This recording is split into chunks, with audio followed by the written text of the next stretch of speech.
there's an interesting moment that happened on CNN where a candidate for Senate in Washington was asked by Dana Bash, the host on CNN, hey, did Biden legitimately win the 2020 election? And she did what we've seen a lot of these candidates do, which is go, people who are kind of in between election denier and not, and they can't really take a hard stance either way. So they won't say, yes, he was, but they also won't say it was stolen. They'll just kind of cast out because they want to get some moderate voters in their election as far as Republicans, and they also want to get the MAGA movement. And so they can't clearly say that Biden won legitimately. So I have kind of a larger point about how this is almost worse than anything, and I'll explain why.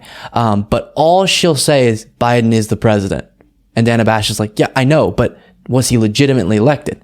Biden is the president. Yeah, I know. It's just kind of circled around like that for a while, as you'll see here.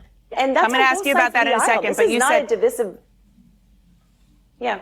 You said that President Biden is our president. Was he fairly elected, legitimately elected?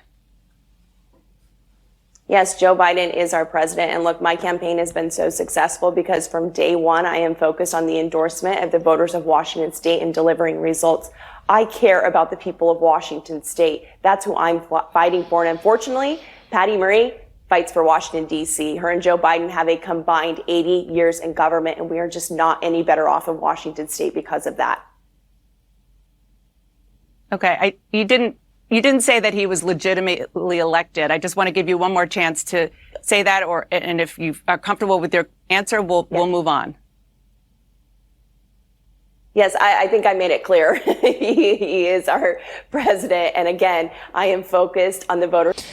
So much of a coward. So this woman who's running for Senate in Washington, a Republican, is being asked one of the easiest and simplest questions ever.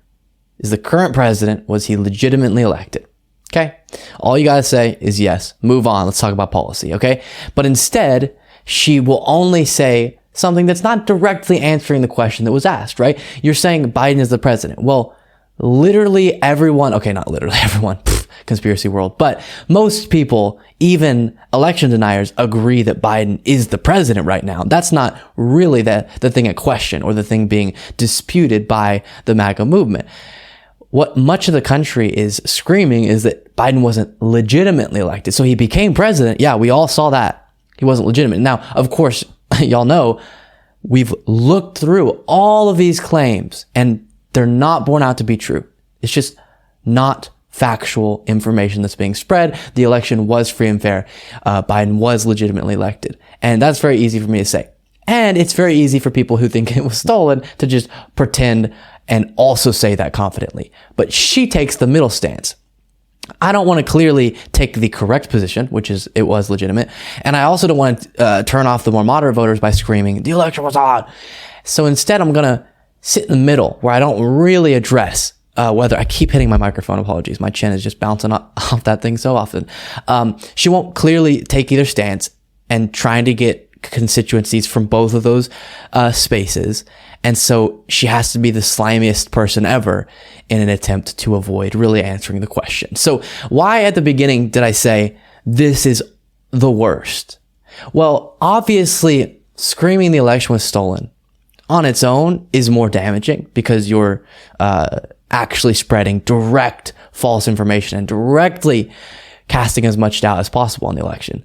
But as far as a moral judgment, someone like her who clearly knows the election wasn't stolen, because if she thought it was, she would scream about that, as they all do, is still allowing that to be a narrative, is still trying to play defense for that position. She's not taking a strong moral stand against it or just a logical stand against it.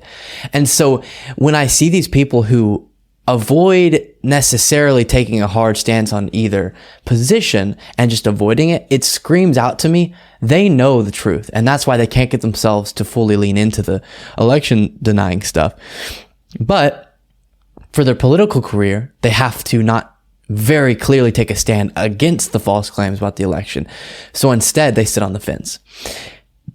Excuse me. And again, while I would prefer someone not directly scream the election was stolen and just sit on the fence in how it affects others, my moral judgment of her is so horrible, is bottom of the moral ladder, because somebody who genuinely believes the election was stolen, I think they're wrong. I think that they don't have a good way of critical thinking and gathering information, etc. But at least they're screaming about something that they possibly believe to be true. She's allowing a very dangerous narrative to be perpetuated in the space that she's running in, just for her political gain. And she knows that those claims aren't true, or that at least that's what I assume based on her actions there, not wanting to clearly say the election was stolen. So fascinating stuff, but we see this so often now with Republican candidates.